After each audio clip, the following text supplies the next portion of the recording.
Howdy folks, comme promis, voici le débrief de l'interview de Kamala Harris sur Fox News.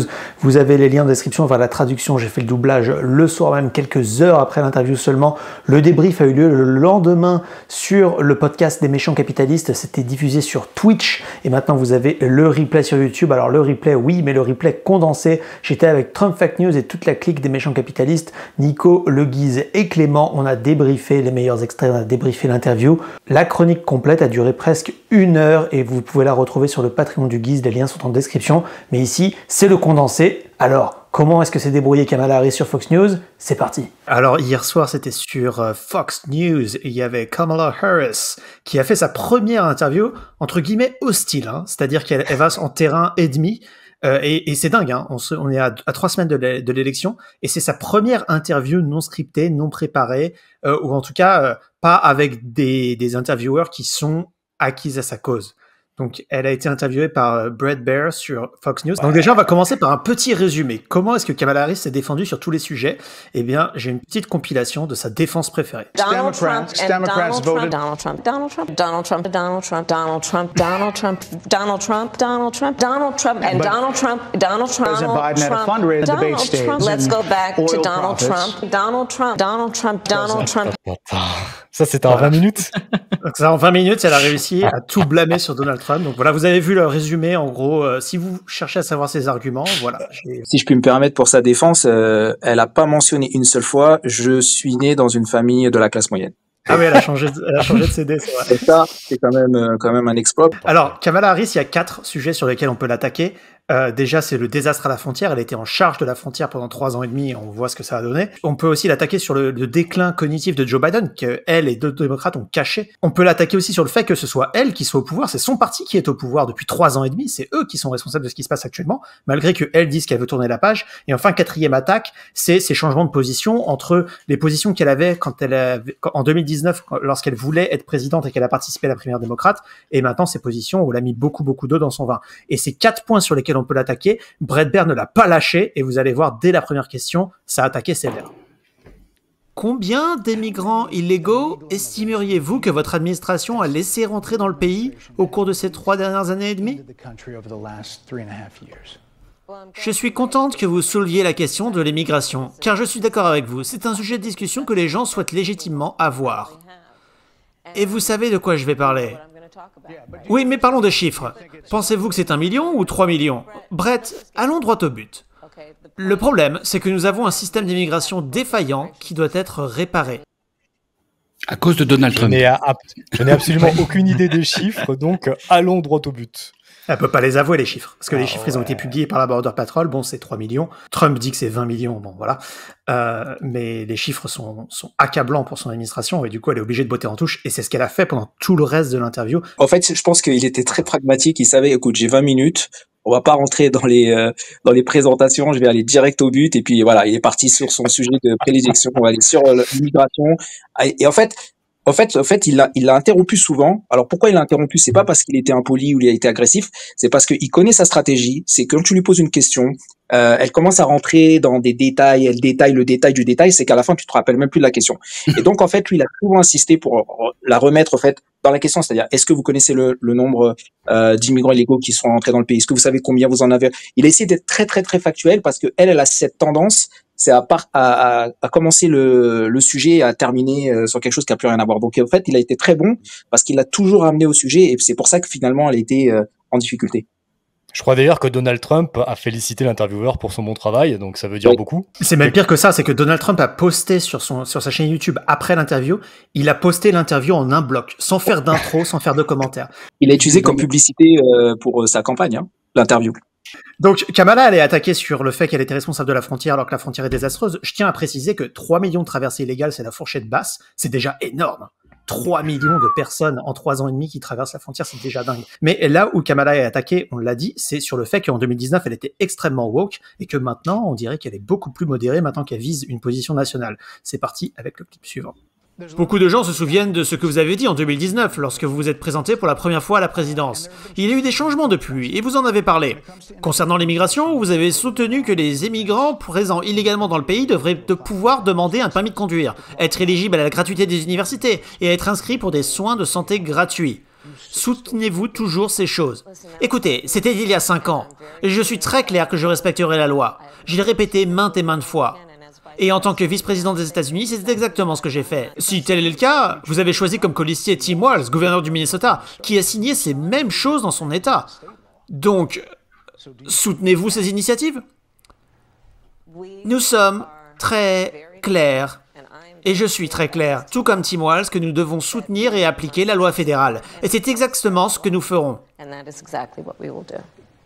Donc bon, sur cet extrait, qu'est-ce qu'on peut dire, à part que, bien joué de la part du journaliste de la confronter sur un des points. C'est, vous étiez méga woke, méga progressiste, et là, maintenant que vous voulez avoir une chance à la présidence, où du coup, il faut être quand même vachement plus modéré que ce qu'elle était en 2019, vous êtes beaucoup plus modéré. Et le truc, c'est qu'elle sait pas répondre, elle se dit, mais on va respecter la loi. Mais sans dire qu'elle a des ambitions de changer la loi. En fait, c'est ça le sous-jacent, c'est, on va respecter la loi, mais si on a la majorité au Congrès, on va amender la loi pour que ça aille dans notre sens. Et on va faire des États-Unis à marxisme wokeland. Ça va être un affaire. Non, c'est ça. Elle est encore mise face à ces contradictions. Et au fait, je pense que c'est le problème de Kamala Harris. C'est son gros problème, c'est qu'on sait pas vraiment qu'est-ce qu'elle propose, au fait.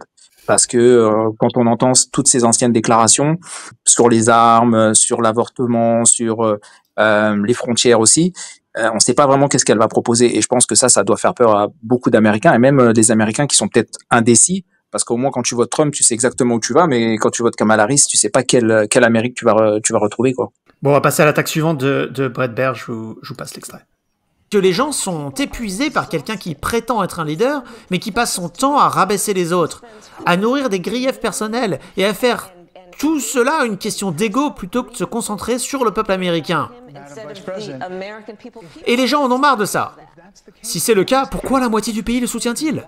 Pourquoi vous bat-il dans les sondages de nombreux États clés? Pourquoi, s'il est si mauvais, comme vous le dites, la moitié de ce pays soutient-il cette personne qui pourrait être le 47e président des États-Unis? Pourquoi c'est ce qu'on voit? C'est une élection à la présidence des États-Unis. C'est pas censé être facile. Je le sais que c'est pas censé l'être. Alors ça, moi j'ai pas compris. En fait, la question elle est très claire. C'est genre, vous dites que Donald Trump est horrible et tout ça, pourtant il y a la moitié du pays qui le soutiennent. Comment ça se fait? Et elle dit, oui, c'est pas censé être facile pour moi non plus. Mais attends, quoi? Alors qu'elle a le soutien de tous les médias mainstream. Mais déjà, la réponse, elle est complètement hors sujet, mais elle a quand même la chose qui est facilitée par rapport à Trump.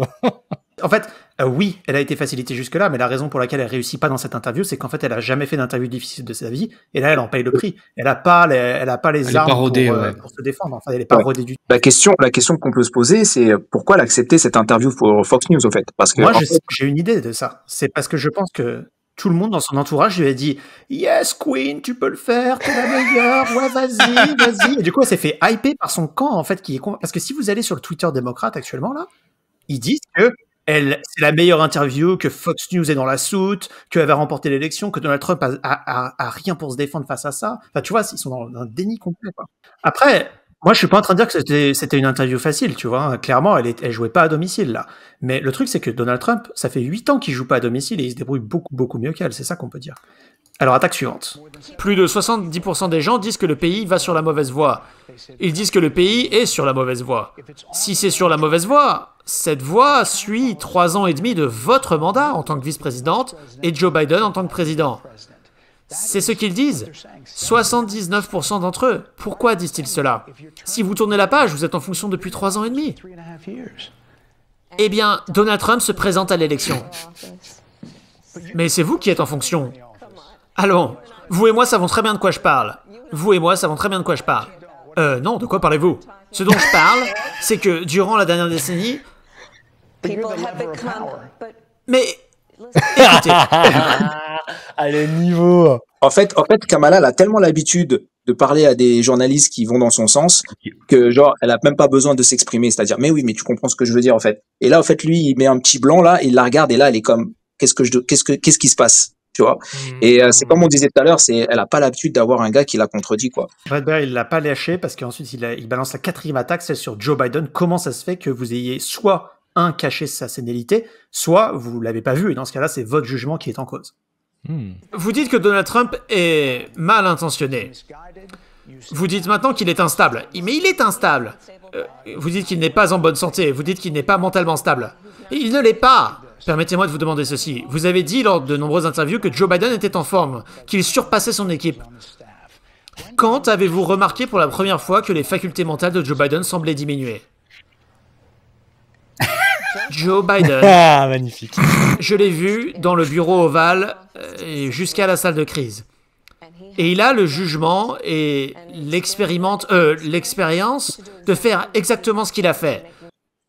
Non, je disais quand même, on peut féliciter Kamala Harris parce qu'elle a cette capacité à parler, mais et à rien dire. C'est-à-dire, je sais pas comment elle fait. En fait, c'est vraiment un talent pour le coup. Tu vois, quand t'es politicien, tu peux prendre le micro comme ça, dire des banalités, et puis tu peux parler comme ça pendant 10-15 minutes, et puis ça passe. Et puis il y a des gens qui vont t'applaudir, qui vont dire ah c'est formidable, elle a fait un super discours. Franchement, moi je trouve que c'est une qualité quoi. Mais du coup, alors cet échange. Comment est-ce qu'on peut dire objectivement que ça s'est mal passé? Là, je vais vous passer un extrait et vous allez regarder la gestuelle de Kamala à la toute fin du clip. Elle va twerker.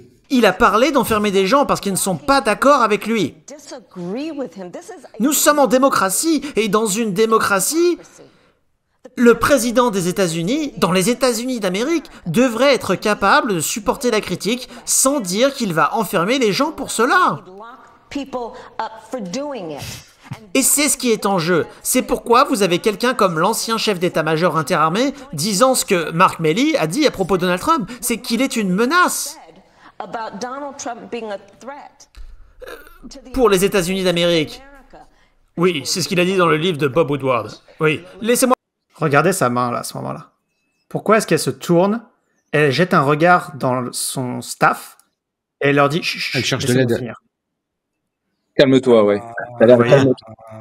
Et en fait, Brett Baer l'a dit après, dans Fox News, il a dit, tous les mecs de Kamala autour, ils faisaient des trucs en mode temps mort, calme-toi, on arrête, on coupe l'interview tout de suite, tu te barres et tout. Ouais, c'est ça. C'est exactement à ce moment-là, je pense qu'il a réussi son interview, c'est-à-dire c'est quand Kamala Harris, elle a perdu son sang-froid en fait, parce que c'est la première fois qu'on la voit comme ça.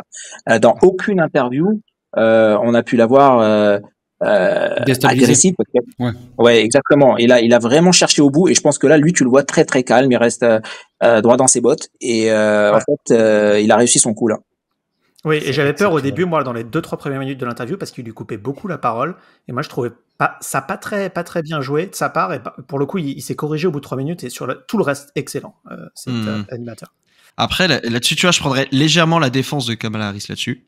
C'est que, imagine, genre, t'es dans une interview la plus compliquée de ta vie, et t'as ta putain d'équipe à côté qui te fait des grands signes en te cassant les couilles, quoi. C'est encore pire. C'est encore pire. T'as le cercle vicieux pas possible parce que tu paniques encore plus. Du coup, eux, ils paniquent encore plus et tu te refiles le stress. Ouais. Et que quand tu pars en vrille et qu'ils se rendent compte que t'es en train de tout niquer, est-ce que c'est pas leur travail de lui dire d'arrêter? Non, c'était leur travail de la préparer. Ouais, clairement. À ce moment-là, faut pas qu'ils soient dans la pièce, quoi. Bah oui, mais si, ils peuvent être dans la pièce, mais enfin, tu vois, imagine, t'es en train de faire une interview, t'es regardé par des millions d'Américains, et t'as un gogol à côté qui fait des grands gestes comme ça pour te dire t'arrêter. Mais même si t'étais en train de dire une connerie, tu feras que dire une plus grosse connerie après. Ça peut pas aller en s'améliorant. Donc Brett Baer vend la mèche sur cette intervention du staff. Écoutez donc. Madame la vice-présidente, on insiste pour que je m'arrête. J'espère que vous avez dit tout ce que vous vouliez dire à propos de Donald Trump. Oh, il est magnifique ce type. Ah non mais là, la mec, elle est allée dans les chiottes de Fox News et puis elle a pleuré, c'est pas possible. Alors il paraît que son staff a dit derrière que ils l'ont jamais vu aussi en colère après l'interview. Elle était vraiment en colère pas de sa performance, mais de comment est-ce que sans doute de sa performance. Je suis en colère, je me suis fait maltraiter par un journaliste aujourd'hui. Ouais, c'est ça. En fait, c'est la première fois qu'elle a eu une interview difficile et elle savait pas gérer, quoi. Alors que c'est le quotidien de Donald Trump, ce genre d'entrevue difficile. C'est ça, c'est exactement ça, mais c'est encore je pense honnêtement, je pense qu'elle était là pour faire un coup, et je pense qu'elle s'est dit, ok, je vais aller sur Fox News parce qu'en ce moment elle est en train de propager que c'est Donald Trump qui a peur, c'est Donald Trump qui s'expose pas, c'est Donald Trump qui a refusé un 3e débat, et là elle maintenant, elle sent qu'elle est en retard dans les sondages parce qu'eux ils ont les chiffres aussi en interne, hein, ils ont des chiffres aussi de leur côté, et je pense qu'elle s'est dit, je vais faire un cours sur Fox News, je vais leur montrer que j'ai pas peur. Et en fait, je pense qu'elle attendait comme faire un truc sur le buzz, comme je suis en train de parler, laissez-moi parler, quelque chose comme ça. Mais là, ça n'a pas fonctionné pour elle. Malheureusement, elle est tombée sur un journaliste bien préparé et il lui a laissé aucune chance. Et donc là, il y a une news croustillante qui est sortie d'aujourd'hui. Il y avait Obama et Joe Biden qui étaient à des funérailles quelque part. Et il y a une caméra qui les a filmés, mais il n'y avait pas de micro malheureusement. Mais le New York Post a engagé des gens qui lisent sur les lèvres. Et Joe Biden se serait tourné vers Obama et aurait dit « J'étais mieux qu'elle quand même ». Et Obama a dit « Oui, oui ». Mais écoute, c'est parfait tout ça. Est-ce que vous avez des choses à rajouter, les gars? Non, moi, c'était tous les extraits que je voulais commenter sur l'interview. Moi, je pense que c'était très, très mauvais pour Harris et que malgré que sa base, peut-être... De toute façon, sa base, elle va voter pour elle, quoi qu'il arrive. C'est comme si Donald Trump, demain, faisait le pire truc du monde et tout. Il y aura toujours 30% des gens qui vont voter pour lui, quoi qu'il arrive. Et c'est pareil pour Harris. En fait, la question, c'est combien d'indépendants ont regardé cette émission? Combien d'indépendants vont voir des clips de cette émission? Combien d'indépendants vont voir des pubs de la campagne Trump avec des clips de cette émission? Et c'est ça qui va compter dans les 3 prochaines semaines. Tu dis indépendant, tu dis indécis. Ouais, mais il y a vraiment des gens aux États-Unis qui se qualifient eux-mêmes d'indépendants. Et je sais qu'en France, les gens disent je suis de gauche, je suis de droite, c'est assez clair. Ah, non, oui, sans étiquette, ouais, je vois. Ah, ok, c'est bon, ok. C'est ça. Ouais, c'est ça. Je suis d'accord avec Olivier, ça va pas changer la base. Par contre, ça va peut-être en effet convaincre ou rassurer certaines personnes qui se sont dit finalement je vais voter pour Donald Trump. Mettez-vous à la place d'un libertarien qui dit fuck la politique. Il voit cette entrevue de Kamala Harris, il se dit putain, c'est pas possible. Cette femme peut pas prendre le pouvoir, ne serait-ce que pour mes enfants. Donc il va faire l'effort d'aller voter pour Trump alors qu'il l'aurait jamais fait, quoi. Ce genre de réaction. Et si vous voulez voir la conclusion de tout ça, le 5 novembre, on sera en live avec le Guise et il y aura aussi Trump Fake News qui sera pas sur le plateau, mais qui sera avec nous comme il l'est actuellement dans l'émission Capitaliste pour nous donner les breaking news sur l'actualité. Donc le 5 novembre, j'espère que vous serez avec nous. Ce sera un stream multiplateforme, un grand stream multiplateforme. On a des invités de folie qui vont arriver. Jean Messia, Julien Rochdy, il y a du très très lourd qui vont intervenir